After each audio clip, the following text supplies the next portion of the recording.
Mesdames et messieurs, le 13 août 2015, les médias ont diffusé l'information que des avions de combat des États-Unis ont décollé de Turquie pour attaquer des positions de la milice terroriste de l'État islamique.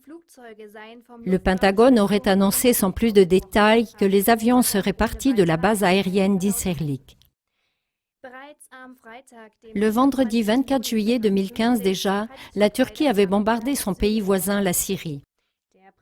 Le Premier ministre turc, Ahmet Davutoglu, avait déjà fait savoir que ces interventions ne seraient pas un cas isolé, mais qu'elles seraient poursuivies.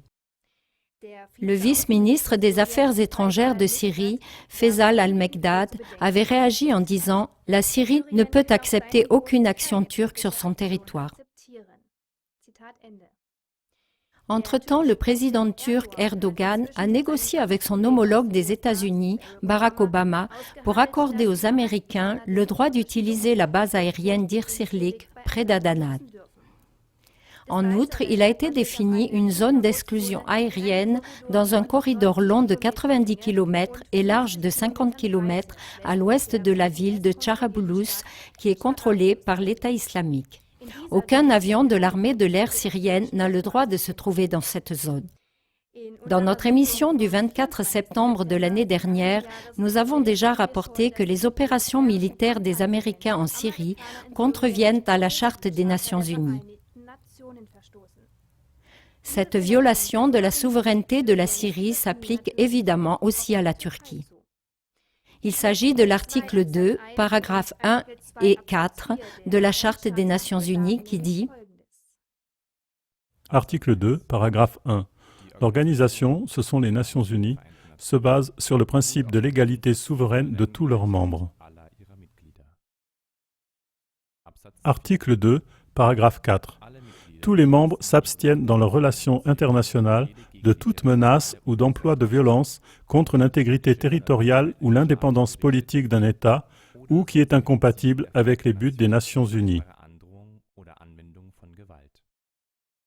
La question suivante s'impose. Comment se fait-il que les lois de la Charte des Nations Unies pour la protection des pays souverains ne sont pas exigées de manière conséquente par la collectivité des Nations Unies et que des infractions ne sont pas sanctionnées? De même, les médias principaux occidentaux n'émettent pas le moindre mot de critique sur les violations de la souveraineté de la Syrie. Pour trouver une réponse à cette question, il est intéressant de comparer avec la Libye. Nous nous rappelons qu'en 2011, une zone d'exclusion aérienne sur la Libye a pareillement été décrétée.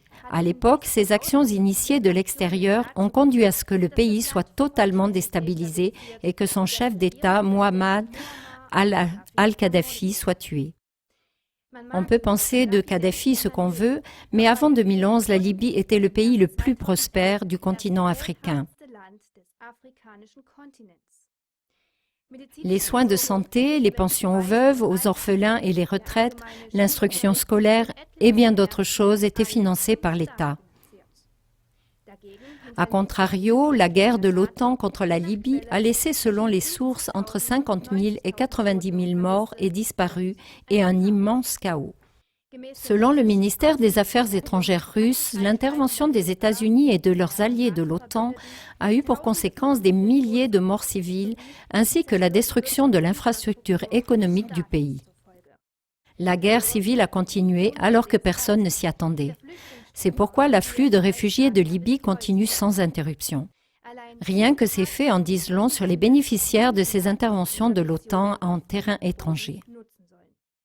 Car il semble qu'en Syrie aussi, la situation évolue malheureusement de plus en plus au détriment de la population civile. Ainsi, par exemple, le 2 mai 2015, la radio-télévision suisse SRF a rapporté que lors d'une attaque aérienne américaine contre la milice terroriste de l'État islamique au nord de la Syrie, jusqu'à 80 civils ont été tués. Parmi les victimes, il y a des familles entières et le résultat des attaques actuelles n'est pas encore connu. L'afflux de réfugiés de Syrie continue sans interruption.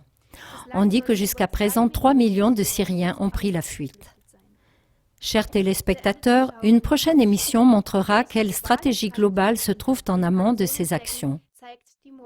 Donc connectez-vous de nouveau régulièrement ici sur murdeslamentation.tv pour connaître la suite.